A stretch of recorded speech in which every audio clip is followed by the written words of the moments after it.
What is going on, everybody? What is up? Happy Thursday evening.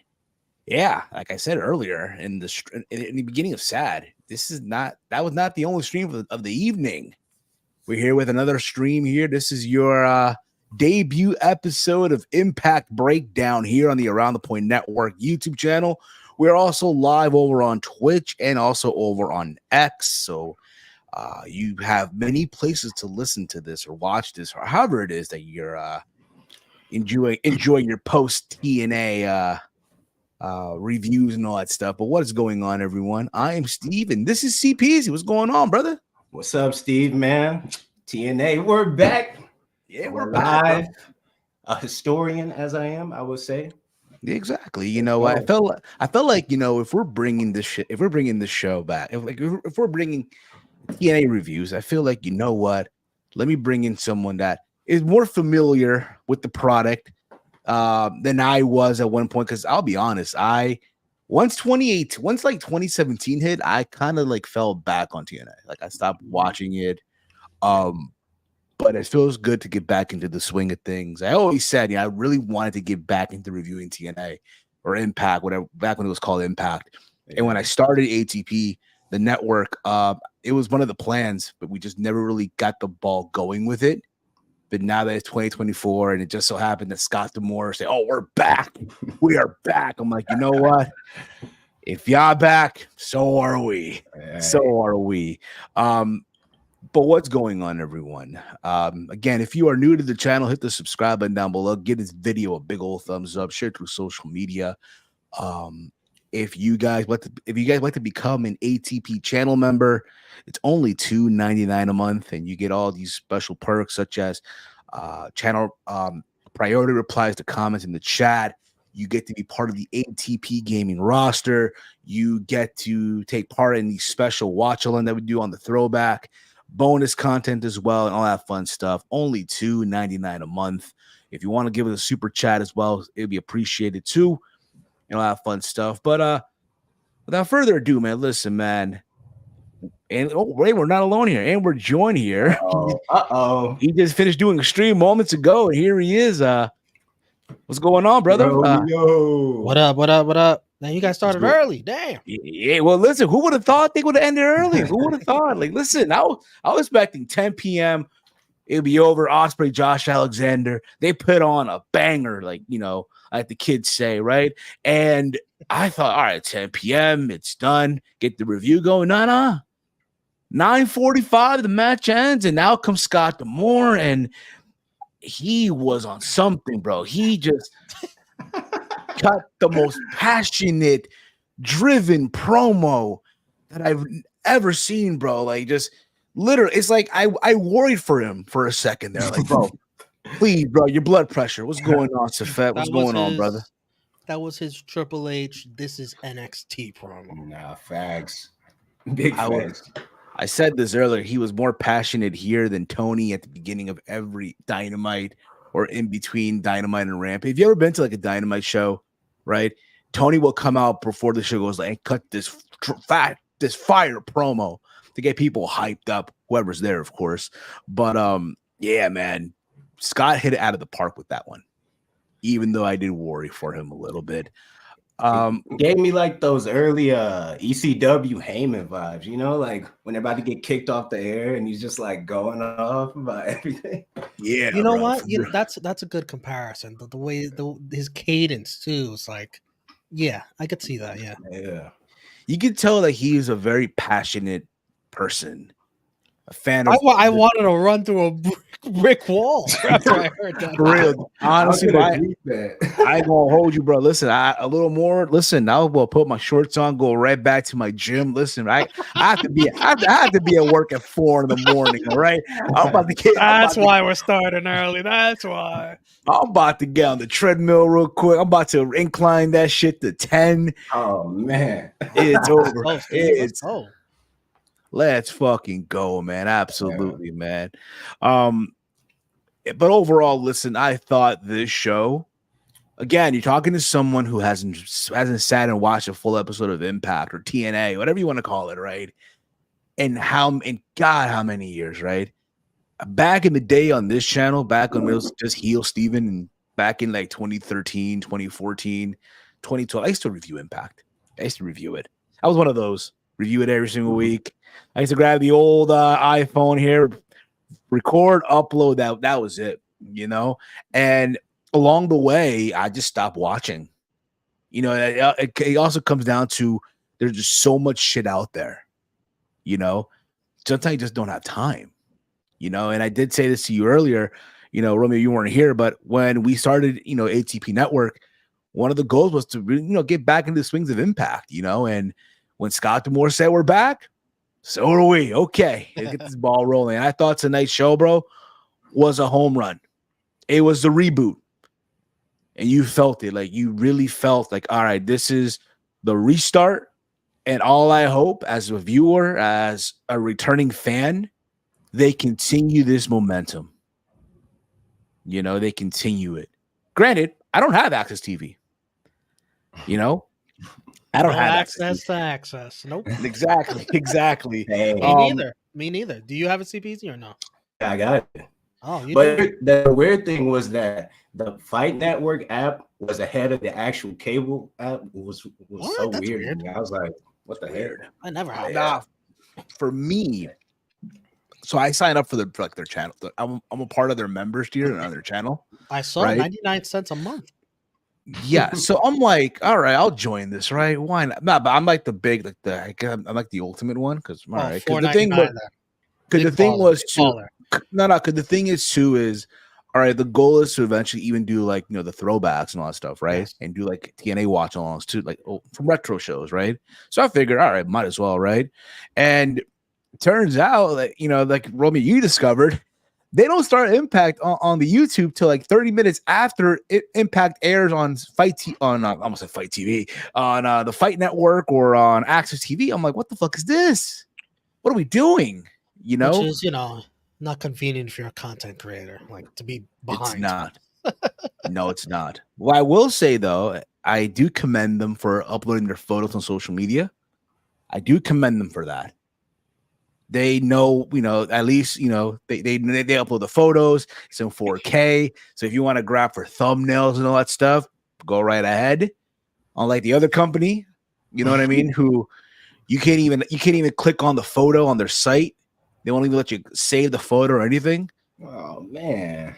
They don't. Yeah, AEW doesn't do that. They don't let you save the photo. But then Romy taught me tricks, and I appreciate that.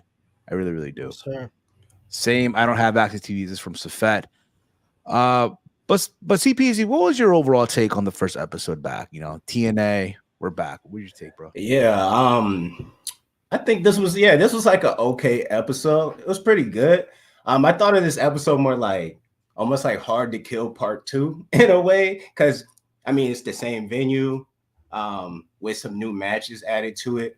It kind of felt like the night after WrestleMania in a way. Kind of that good feeling, that buzz. Facts. So yeah, it was a good introduction show. It gives you little like storylines to look forward to here and there, but not too much. But that's why we gotta keep watching. This is like the official reset for the like 1,000th time for this company. But you know, let's go. Yeah. Romeo, what about you, bro? What was your overall take on the show, man? A little mixed thoughts. I think it's a good overall show for the most part. They gave you a pay-per-view quality main event. You know, yes, they did, which you have to do on a first show. So props to them for that. A really solid opener, and the whole Nemeth Macklin thing, which we'll get into, that was intriguing too. The other stuff felt a little filler, maybe setting up for other stuff down the line. But and they did give you a hook for next week. They gave you one match, which is a solid TV main event for next week too. So they did set up for next week. Absolutely, yes. So let's get into. So by the way, they brought back the Cross the Line theme song. They brought it back by popular demand, which I'm happy. It brought. Let me ask you guys a question, because I didn't watch the old TNA. So would this be the equivalent of like WWE's like what was that Raw theme song? Across the Nation? Is that like the equivalent? It's like, oh, if they ever brought that back, it'd be like, oh. Yeah, Yeah, so I'd say that. Yeah. I'd say that too. I say, don't get me wrong. I didn't mind. We owned the night. I didn't mind that either. Like, all right, we own the Yeah, it night. was a Like, good one. that's a good one too. It was a good one. But I grew up back when they even had the theme song. It was just some random like Uh, guitar beat. or the Bam, bam, bam, bam. yeah. Yeah, I grew up on that. That's when I first started watching TNA. So I was happy that they brought back Cross the Line. I was happy. Like, all By right, man. popular demand. A lot of people Request, wanted it. yeah, they wanted it, bro, and they got it. I think a little more, bro. If they ask for the 6-sided ring, they'll bring that shit back. I think you can, like, on a cup one That one has to be appearance, like a theme special night, show, Yeah, I agree with that. throwback TNA. special nights. Bring Like, back Dixie. WWE does throwback Raw.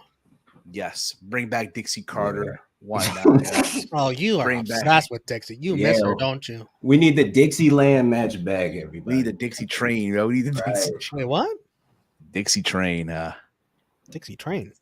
Yeah, there was a promo. There was a promo years ago. It was a Dixie Carter and Terrence from Florida. Like, this is his last appearance too. All I remember is Dixie being dragged by his leg moment. That's literally the visual. So back then they had like this giant walk, like they do now, right? It's a giant walk stage, and Hogan's leaving, and Dixie's literally grabbing his leg and he's dragging her as he's leaving. It's hilarious. Yeah, that was like the death kill for TNA. Like that screenshot, it gets shared so much in these rise and fall like TNA videos on YouTube. That was it right there. Damn. It was. We also have a poll in the chat. Give us your thoughts on, did you like the show or not? Let us know as well. So we kicked the show off with a X Division scramble match. You had Mike Bailey versus El Hijo del Vikingo versus Laredo Kid versus Trey Miguel versus Kushida and Jake something. CPeezy, what are your thoughts on the match, bro? Well, first of all, the match itself, I thought it was really good. It was, once again, I think we're gonna have to start calling like matches like these acid matches because things are just happening like bam, bam, bam, bam. It kind of reminded me of those old TNA Russo days where he just throws like a bunch of random people in a match and just sees what happens. Facts. And what happened in this match, it was very good. And you see that right there? You see that, Steve? That's a rocket. And TNA shoving it all the way up Jake Something's backside because this company just loves Jake Something. So yeah, exactly. Yeah, I noticed that too. Romy, what about you, man? What are your overall thoughts on this match, bro? I think it really picked up towards the end. I think this was a hell of a good first match to have for the comeback, the return. I just really wanted a TNA guy to win this match. Specifically, I wanted Speedball Mike Bailey to win it. But this TNA is just like the Impact of old. They don't like giving Speedball fucking major wins at all. So some things never change. Not at all. But I'm glad it was a TNA guy at least. Jake Something, I'll take that. Yeah, of course. As opposed to Vikingo or Laredo Kid or a TNA guy had to win. Kushida. Could have been Kushida. Right. Man. He is signed to TNA full time after all. I mean, he's a TNA guy now. But do you know who won the first match ever of like Nitro? I believe it was, if I'm not mistaken, I know the match was Brian Pillman and Jushin Thunder Liger. I knew that was the match. And I believe it was Liger who won, right? Was it Liger? Not even a WCW guy won the first match. Foreshadowing. I know this is a reboot, but still, a TNA guy's got to win. Yeah. I thought, and I agree with CP, this felt like you're on an acid trip. In a good way, though. Just everyone just going crazy near the end. Poison Ranas everywhere, like suicidas and shit. It's like basically what you expect from the X Division. After all, it's no limits, right? Jake Something. And also, when you look back in the history of TNA, one of their big staples was that X Division, such as guys such as AJ, Christopher Daniels, Alex Shelley, Samoa Joe, P.D. Williams, right? Kid Cash, Matt Bentley. Kid Cash. You know what I mean? Just to name you a few, Sanjay Dutt. I can keep going. I can go on, right? But so it's like a reintroduction. Yeah, this is now the new crop of X Division. You know what I mean? This is the new crop, you know? And these are the guys that you can expect every single night to go out there and just kill it. You know, even Trey Miguel had a good showing as well. But at least he didn't take the pin. Nah, he didn't take the pin. Nah, we're not. We gotta let a AAA guy take the pin. That's fine. After all, working relationship. AAA, TNA. Sorry, Laredo kid, you gotta take the fall here, man. You gotta take the freaking fall. After this, oh, by the way, yeah, there was some big breaking news. We'll get into that as we're talking about the show. Yes. We'll get into that real quick as well. So after this, we had a interview with Will Ospreay by Gia Miller, where he said that Josh Alexander needed to prove that he was TNA's world beater against him, but Ospreay would not give him the chance. The way this was going, bro, like I'm like, all right, this is gonna be 45-minute banger, right? This is the main event. And I ain't gonna lie, bro. I'm happy that the opening match opened the show. Because they could have easily had Nic Nemeth open the show, which I was expecting. I'm like, all right, here comes Nic Nemeth, it's out of the way. No, we didn't get that. But we did get a video vignette by Ash by Elegance. Oh my God. You not feeling it, bro? Steve, I'm sorry. I'm not feeling Timu Tony Storm, bro. I'm not feeling it, bro. That's what I'm calling her for now. What'd you call her? Timu Tony Storm. that is her name. Tony Storm, yo. Here's the thing, though. You could say that, but it's like Tony Storm in the modern era, though. For time with Tony Storm is like you're back in the 1950s with her, right?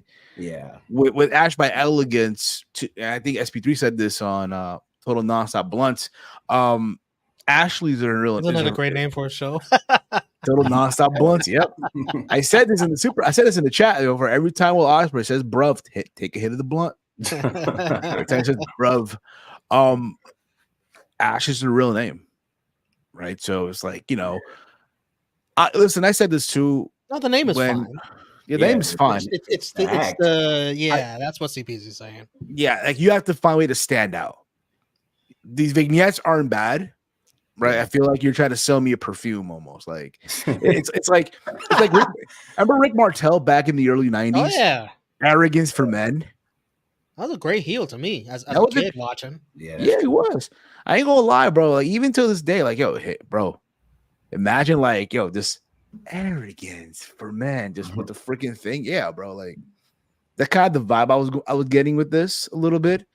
Again, you saw her in her hotel room in Vegas, right? Because they were in Vegas for that whole time. They were taping all this shit. But again, I said this, when she showed up on Hard to Kill, I think what's good about her being in TNA is all about character work. And that character is gonna get through.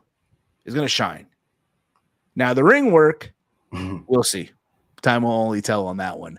From there, we had. Can I emphasize on that? Because, go ahead. Yeah, you're right. Like she has more character than she probably ever did in WWE at all. Yeah. But yet the bell is gonna ring, and I'm sorry, like nothing. I hope she's successful. But I can't see something magically changing in the ring where she can hang with some of these women in TNA. Sorry. That's not me being a hater. That's just me being realistic. Like, prove me wrong. Right? Exactly. Prove me wrong. Yeah. Prove us wrong. That's all you're hoping for. Like, prove us wrong. And I do think, I do think it'll happen. If I'm wrong, I'm wrong. Right? I'm not saying. She's gonna be the world. If it was old TNA, she will be the world champion, Steve. If it was old TNA, she would have won the world title on night one. Yeah, that's true. Rick Martel was a great heel back in the day. Absolutely, he was former AWA world champion too. From there, let me see the results here. Here we go. We had Giselle Shaw cut a promo where she bragged about winning the Women's Ultimate X. Gail Kim met with Shaw and told Shaw that she did not need her entourage, but Shaw left and disregarded the statements. I mean, we're probably going to get this. I mean, again, face turn. Is she really? So she's been a heel the whole time. She's been a heel. Yeah. Okay. Yeah. Okay. That's fine. I do think though, yeah, she'll be women knockout champion with some time before we hit the summer. I do think it's gonna happen. Sure. So rightfully so. From there we had Xia Brookside versus Tasha Steelz. Knockouts action here. I thought this match was okay. It didn't go long, right? Obviously, Tasha Steelz is a former Knockouts champion. She did win the first women's Ultimate X match, Knockouts Ultimate X. Surprised by the result, but at the same time, kind of makes sense. You showcasing Xia Brookside, the daughter of Robbie Brookside. They reference that. She's been around for a while herself. And you mentioned the fact that she's signed now to the Knockouts division.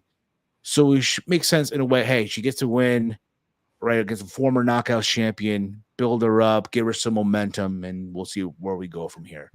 Romeo, your thoughts on the match? Yeah, I'm not surprised by the result like you are because, she's the one with the new contract. So I actually, like a dumbass, picked her to win the Ultimate X match at Hard to Kill. Oh, no. Giselle Shaw needs another title. Like, she always in a title picture, Giselle Shaw, but whatever.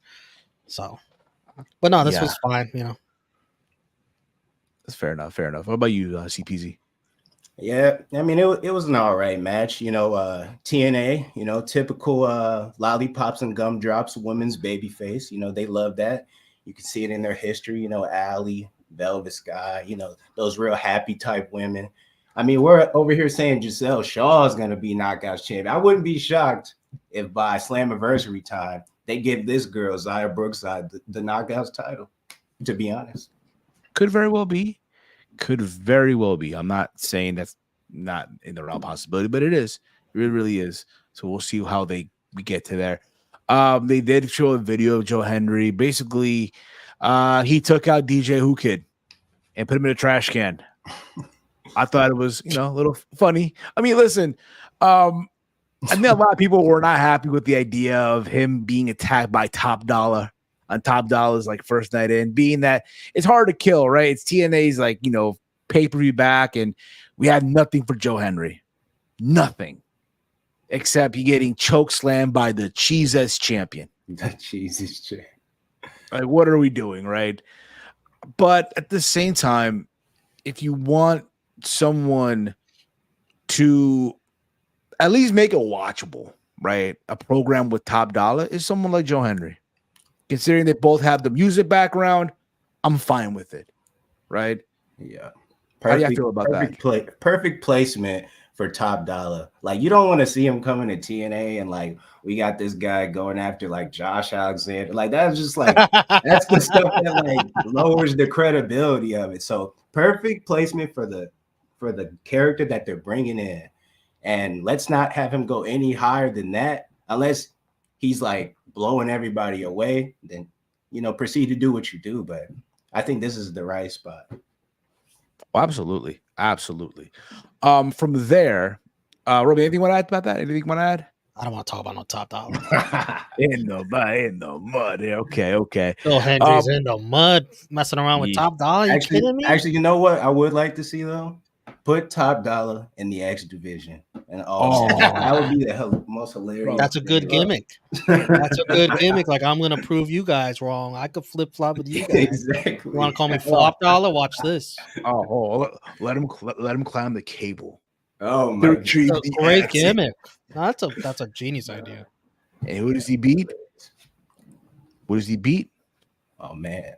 Who he beats. Speedball Mike Bailey. He beats him. Oh man, the outrage. Oh, how dare they? He would, because Speedball can't win shit in TNA. So the explanation is dead. LOL TNA. Here we go. From there we got the Grizzled Young Veterans versus Eric Young and Frankie Kazarian in a tag team match. This is GYV's first tag team debut match in TNA. They were part of the Fatal 4-Way at Hard to Kill. I thought they had a very good showing. I thought this match was, nothing to go crazy about, right? But you're seeing, you know, JYV finally getting their moment to shine. It's unfortunate that it didn't work out for them in the Fed. You know, last time we saw them, you couldn't even recognize them, right? They had their facial hair removed. They were wearing color contact, right? They were part of the schism. Was that the name of the faction? The schism, right? And then they had a tag team name. Forgot what it was already, right? Dyad. The Dyad. Yeah. Dyad. There you go. But I was not surprised by the result. You know, obviously JYV did get the win, and then after, Kaz wasn't having it, man. He basically took out Walmart Paul. Come on, man. They called him Double H on Twitter. Come on, man. Double H, yeah. Bro, if you watch Hard to Kill when they're introducing everyone on the stage, everyone thought, oh, Triple H is there? And he literally had the same suit, right? The handkerchief in the pocket, right? The same way Paul, you know, puts on a unbuttoned part of the suit too. You know, got to let a little bit of that chest going. Yeah, exactly. The same way. But everyone thought, oh, shit, this is Triple H. Nope, Eric Young. And basically, Kaz took out Eric Young. He was frustrated. How did this even happen? What are we doing? You know? Kaz, in his mind, he should be a world champion. He should be competing for the titles. And yet here he is teaming up with EY.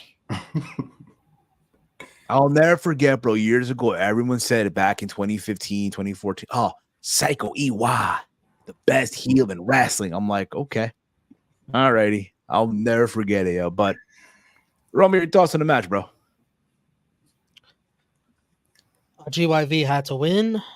They won the all-time fumble by WWE/NXT. What they did with them was a damn crime, a damn shame. Why would you ever zap all the charisma from them and just make them what they were? It's like terrible. You Jagger Reed, Rip Fowler, you bury those names in the mud. They're in the past.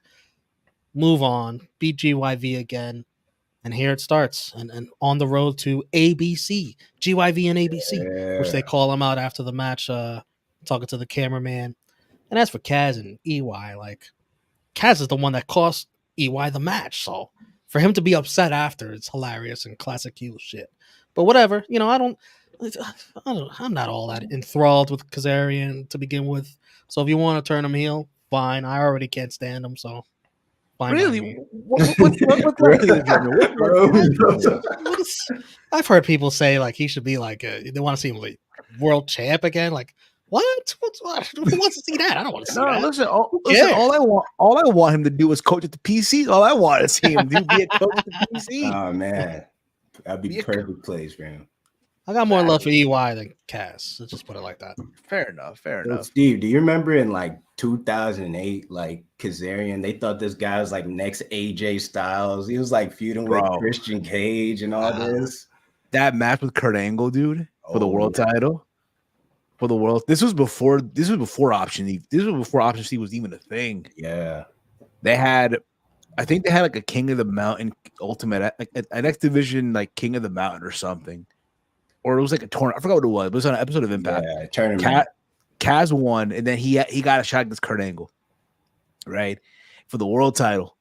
All I remember is him hitting the flux capacitor, which is basically his version of the Spanish Fly, which is pretty badass, right? Granted, I'm pretty sure he's not doing it now, but back in the day, shit, bro, the sky was the limit. I don't know what happened. I just don't know what happened, right? Just down the hill and somewhere he got stuck in Southern California, right? And you know what I mean? So there was that. But we'll see where they go. I mean, again, something for two TNA veterans to do, right? Get a little feud going, right? It is what it is. So I'm assuming here that EY's old faction that he discovered, right? What was the name again? No. The Impact faction. With Violent by Design. That's left behind an Impact, right? That's left behind. It's over with. Okay. Just making sure here. I'll be shocked if that followed through. That came along in the trip. Okay. So then after this, we saw like a little video, right? A video of the System. What a funny name, the System, of Brian Meyer, Alicia Edwards, Eddie Edwards, and TNA World Champ Moose. They were celebrating their success at Hard to Kill, right? They're out in the town in Vegas, right? Edwards said that no one would stop them, not even Kazuchika Okada or the Motor City Machine Guns. Moose said from now on, he wanted to be known as Mr. TNA before saying that they would continue to prove to trust the system, right? And after this, we did see like the Motor City Machine Guns, but this is like, yeah, this is like later on in the night or something, or right after. They did say that Okada will be there next week. And it's funny we mentioned this now because the news came out per New Japan Global. Okada's contract will end on January 31st, 2024. What was the time difference on that announcement and when you saw the segment? I feel like it was so close. It was. Leave it for New Japan to make this type of announcement right when TNA is launching. They're launching TNA Impact, right? Like in the mud, bro. Taking the glory, taking the spotlight, if you will. But nevertheless, Okada's leaving. Let the guessing games begin of where he's gonna go. Some of people, yeah. Listen, I'll never forget. I predicted this on the Wrestle Kingdom watch along last year on True Heel Heat.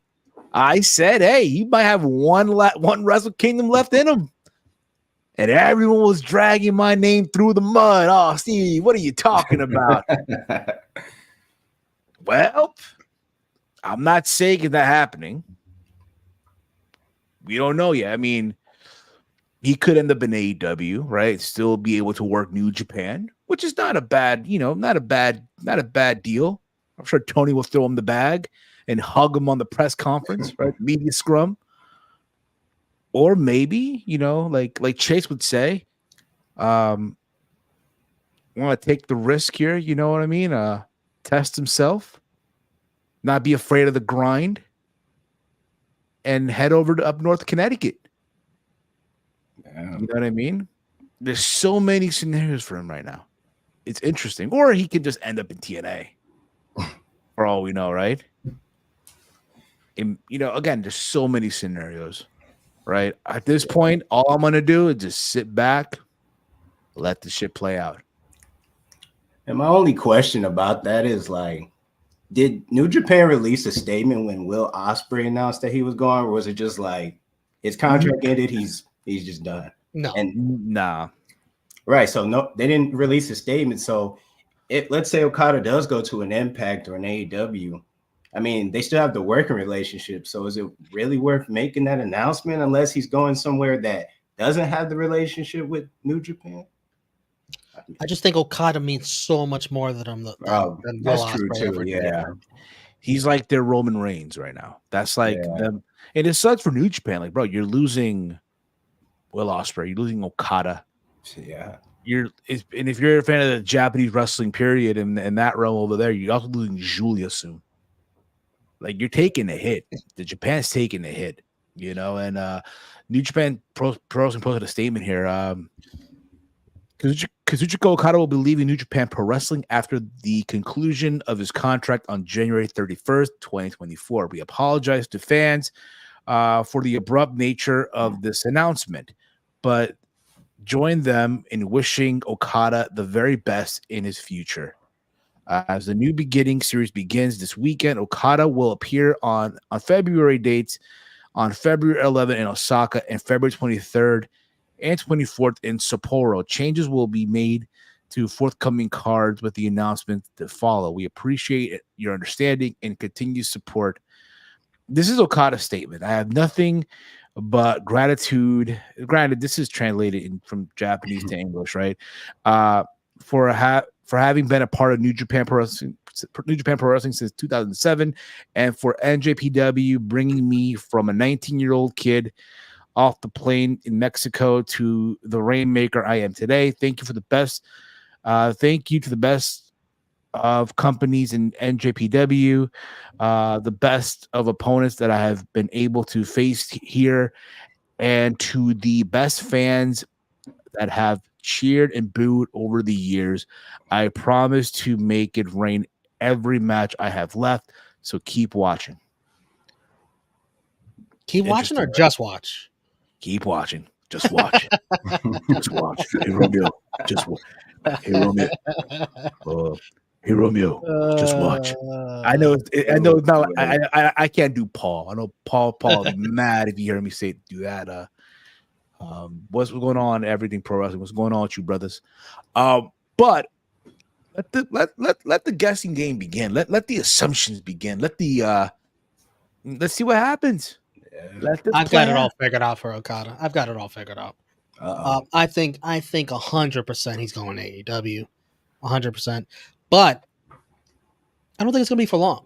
I think a part of him just wants to do both. You think Tony will? I think he wants to do AEW and WWE.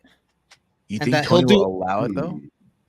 He doesn't have to allow it. He'll take him for 2 years. It's fine. He's not going to turn that down. Do 2 years in AEW. Do 2 years in WWE. You don't think Tony's locking them down to them Bret Hart contracts? You think Tony Khan's going to turn down 2 years of Okada? He'll turn down 1. Yeah, turn down 6 months. Tony would be like, that's fucking bullshit. Whatever he could get. You go to AEW while you're still fresh, and you go tear your body down and destroy it with these, 5-star matches. And then you go to WWE after when your body's much more broken down. You work WWE style matches. You go have fun with all your friends over there.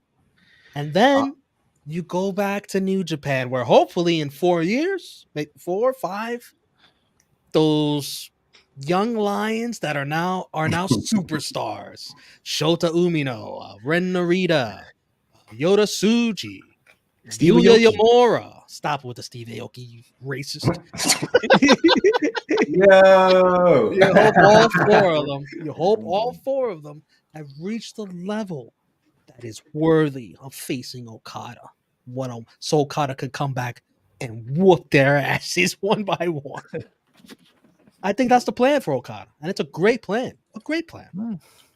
That's because true. They want to put him much lower on the card now, which that doesn't work for Okada. That doesn't work for him.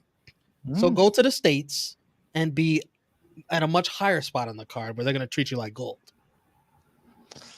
That's very true. You're very true. I mean, you're onto something there, Romeo. I just don't think Tony Khan is going to try to lock. You know what I mean? I don't think Tony Khan is going to try to lock him in for 2 years or a year. No, he wants probably 7 years out of him.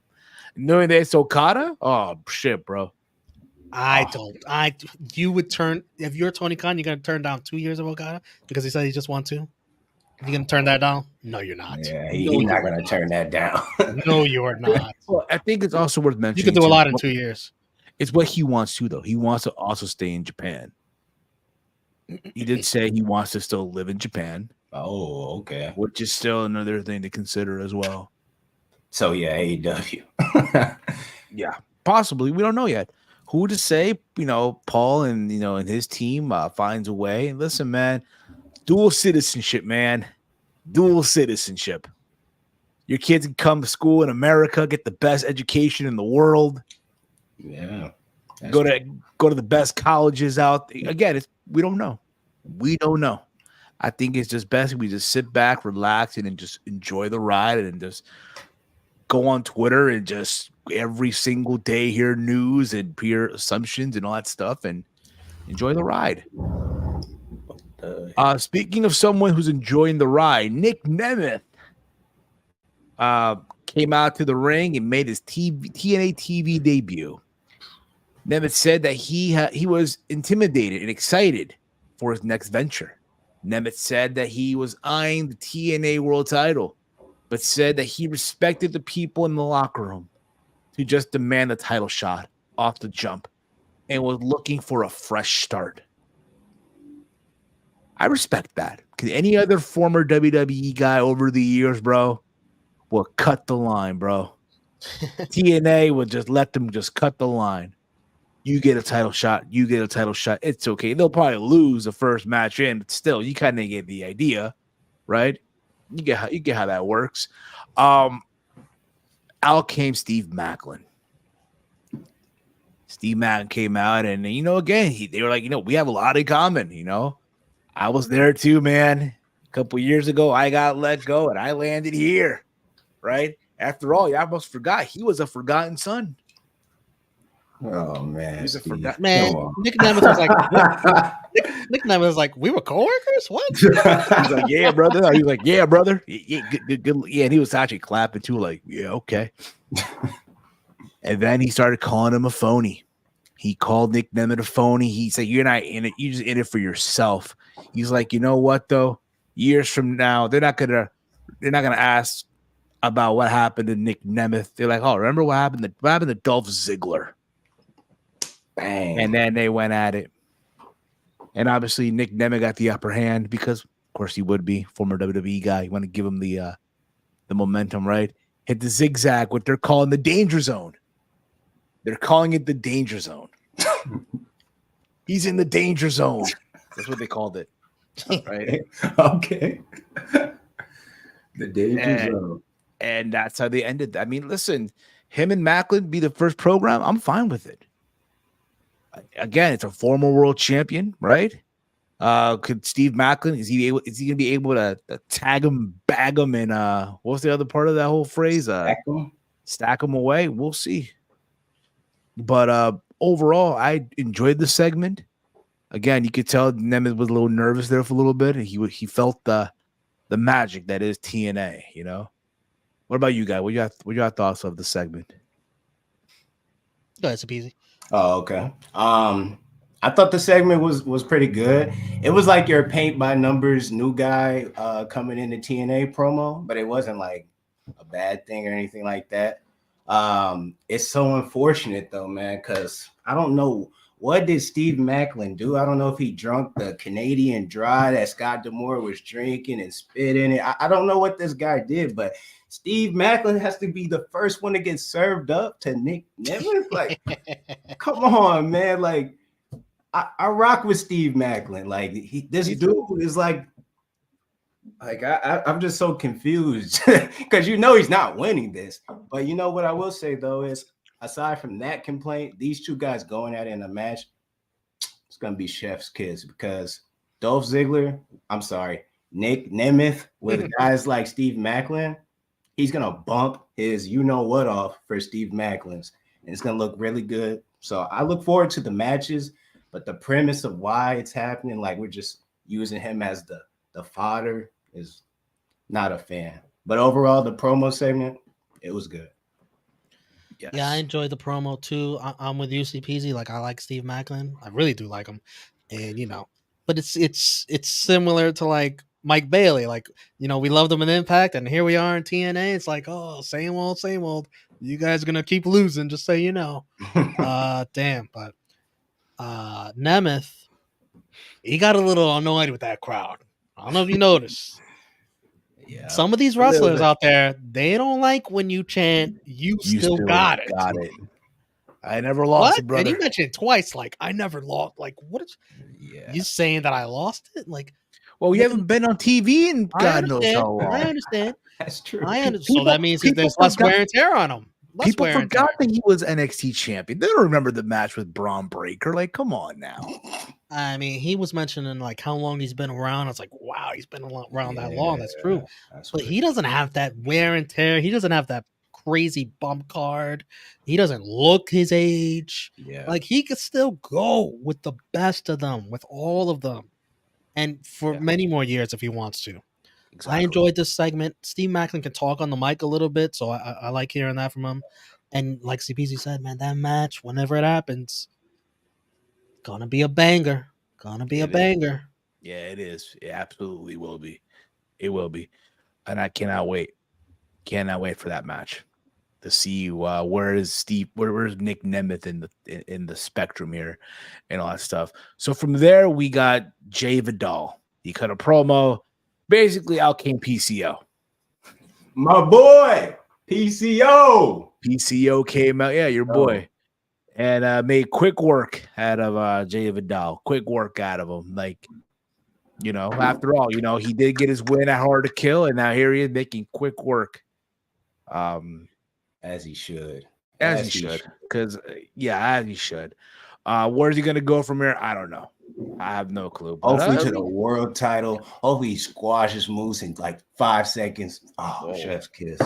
Oh, PCO. man. Let's go. Look at this. Look at this. Look at this. Anything else you want to add about this, Romeo? CPeezy? Anything? PCO is a man's wrestler. This guy was bumping his butt off for a hot dog and $1,000 a week in Ring of Honor. Like, we should have some more respect for PCO, man. This, you know, Randy Orton, he does an RKO, shoulder comes out, he's out for like a year. PCO, shoulder comes out in the match, pops it back. And come on, Steve. Like, we gotta start putting some respect on PCO, man. These wrestlers all day say, "Oh, we give our body, our life to the no." PCO's really giving his life to the business, Steve. Like, PCO, he's like top 3 black men of all time. Yes. Whoa.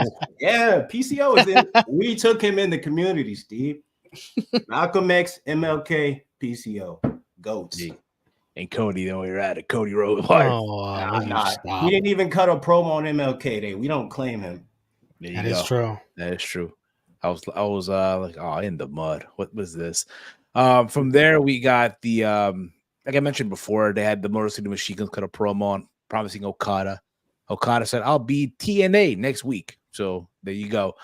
We got the main event. Wait, that was perfect timing. That Okada's coming out with the Okada news. You kidding me? Exactly. That was perfect. Perfect timing. Yes. Then we got the main event. Josh Alexander versus Will Ospreay, number 2. They ran it back. They had a killer match a month or 2 ago in Chicago, right?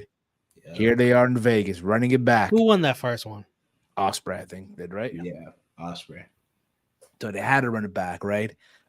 Soon to be all elite Will Ospreay, right? I think February it all begins, and I thought this was fucking amazing. This match was just a chef's kiss, bro. Yeah. It could have gone either way.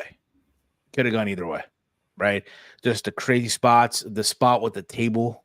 I don't know how the hell that table even showed up there. Right? That's what I was wondering. And then Ospreay just took the table bump. Keep this in mind, right? Will Ospreay, again, I'm aware this match was taped. I'm not stupid. Okay?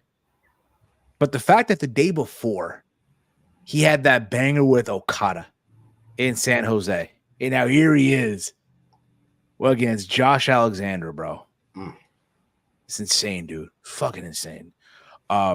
Literally could have gone either way. Ospreay hit the hidden blade, took off the fucking elbow pad. Everything. Couldn't beat him. Couldn't get the 3 count. Ospreay, and I loved their attempt, their homage to old school TNA with the Styles Clash. Josh Alexander went for the ankle lock, a la Kurt Angle, right? All he needed to do was just lay back, wrap his legs around, just crank the ankle, but didn't do all that. But again, you could just tell these 2 guys who grew up watching TNA and loved the promotion, right? And left it all in the ring. When it was all said and done, Josh Alexander with the C4 got the 1, 2, 3. And again, I thought the match started at 9:15. I'm like, all right, you know what? They're gonna go all 45 minutes, right? Nope. 9:45, the match was over. 1, 2, 3, it was it. Josh Alexander got the win. People were going crazy, and out comes Scott D'Amore, cut this passionate promo about TNA and how Bruce Pritchard said it was dead and he was wrong, and Bruce Pritchard got astray. Didn't you tell him to say that though? Like, I could have sworn that was like in the script for him to say that. I don't know why he caught astray. I think he did, like in 2017. Yeah, back when he showed up and and all that stuff, and in the early days of the Anthem relationship. In the early days, back when they had GFW, they had to put an Impact Wrestling plate in the center of the fucking belt. The sticker of doom. Yes. So again, you feel the passion, you feel what Stamore's saying, right? Like you buy into it, hook, line, and sinker, bro. A little more, dude. I was worried, I'm like, bro, check your blood pressure, check, for real, man. From one big guy to another, for real, bro. Just take it easy, man. Take it easy, right? And he's putting over Ospreay, putting over Josh Alexander. And that was a good way, man. And again, obviously, Ospreay and Alexander embraced. They shook hands. Well, I'll have to see them run it back. Maybe, yes. Maybe in Japan. Oh man. Because remember, well, how's that gonna happen? Remember, Will can go to Japan from time to time, right? That's true. From time to time, he can show up in But I New think he's going Japan. to do that to face New Japan talent, not TNA talent. I predict in a couple of years from now, Josh Alexander will make his way to Japan.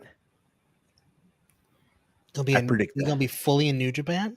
I predict that a couple, not now, but years from now, maybe 3 years from now. 3 years from now. I think he's going to be in AEW. Yeah, And then they can just have the match there. There you go. There you go. Live from Daily. Live on Collision. He said live on Collision.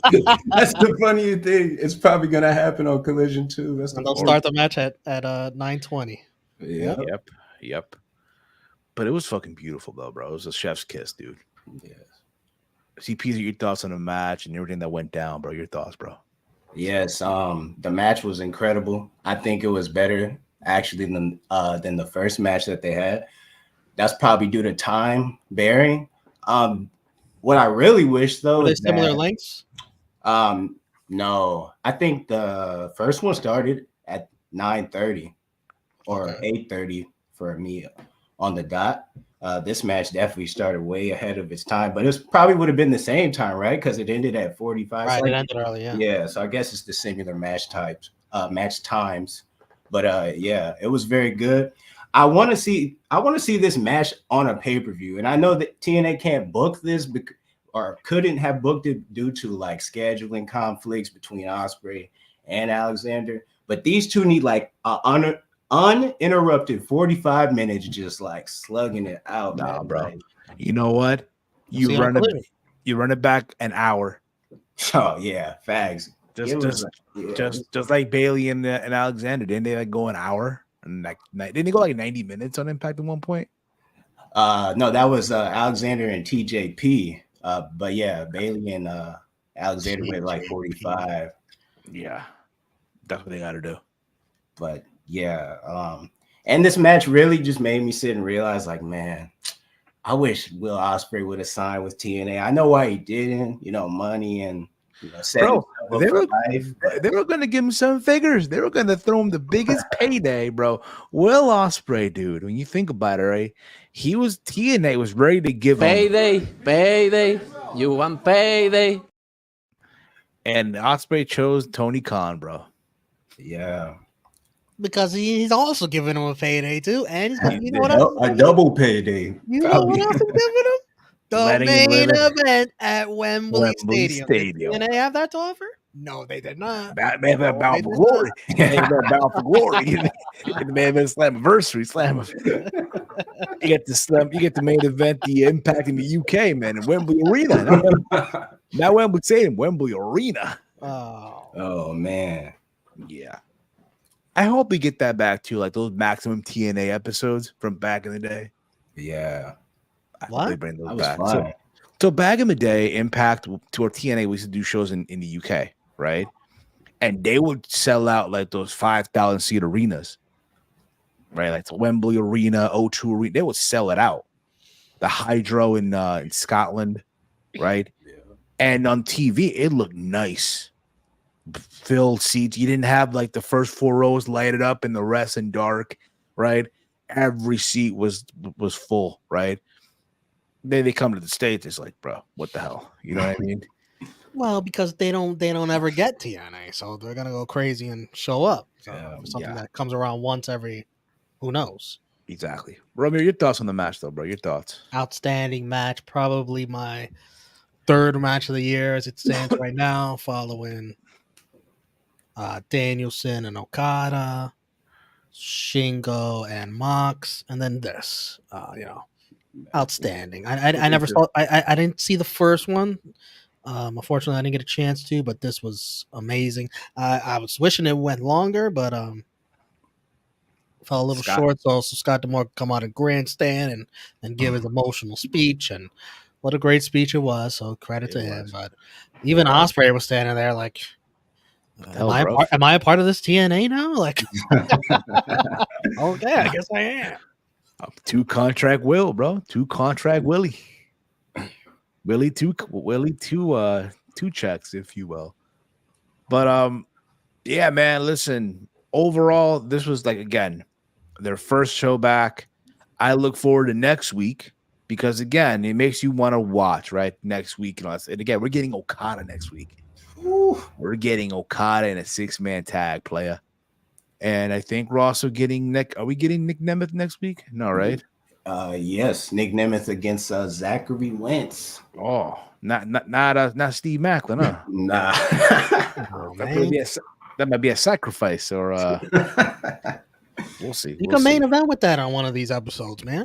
That is true. You can absolutely. For one of those TNA Plus pay-per-views, you could do that. That too. Yes, that's likely the scenario as well. But for me, as far as a grade, I will give this show. An A. You get an A from me. Wow. Yes, Romeo. What about you, man? What grade you giving the show? What grade? I'll go a little bit under A minus. Okay. So still in the A family. Easy. What about you, brother? What you giving the show? I'm gonna go with what Romeo said. A minus. Yeah. Okay. So if you haven't watched TNA in a long time and you turn this on, I think this would do enough to get you to at least want to watch the next episode. Exactly. That absolutely. But we hope you all enjoyed as well. I'm gonna end the poll in the chat here, and the poll is ended here. And let's see here. The results are in. I asked you guys, did y'all enjoy Impact from tonight? Let's see here. 0% voted for nah. 33% voted for didn't watch, and 66% of you voted hell yeah. Yeah, I enjoyed it. We thank you all as well. This is going to conclude episode 1 of Impact Breakdown. I want to thank Romeo and CPeezy for the first episode and many more to come. Every Thursday at 10 p.m. or 9:45, whatever Impact decides to end the show, right? Thank you all again. If you are new to the Around the Point Network YouTube channel, hit the subscribe button down below. In case you missed it earlier in the day, myself and Walter, we were live here with an episode of Sad. We talked about Samoa Joe's first AEW World Title defense against Hook. And how about the EVPs, Nicholas and Matthew Jackson, and so on and so forth. On Tuesday, myself and Romeo did the Raw Rundown. We talked about Seth Rollins' injury and his title defense against Jinder Mahal. In case you guys missed that as well. And we did get some fan art, from Tony. Tony fan art as well. Come on, man. Oh, man. What is slander? Say, nah, this was, or... You know what I mean? But that's going to be it for us. Follow me on X at Heel Steven. Follow the Around the Point Network on X at AT Point Network. CPeezy, let them know where can they check you out. What you got going on, man? Yeah, you can just follow me on X at CPeezy Loves You. I believe it's in the description. Yeah, link in the description. Yeah, give them a follow. You want to hear me say the most outlandish wrestling takes and sports takes? And it is, yes. At times it is. I'm here. Exactly.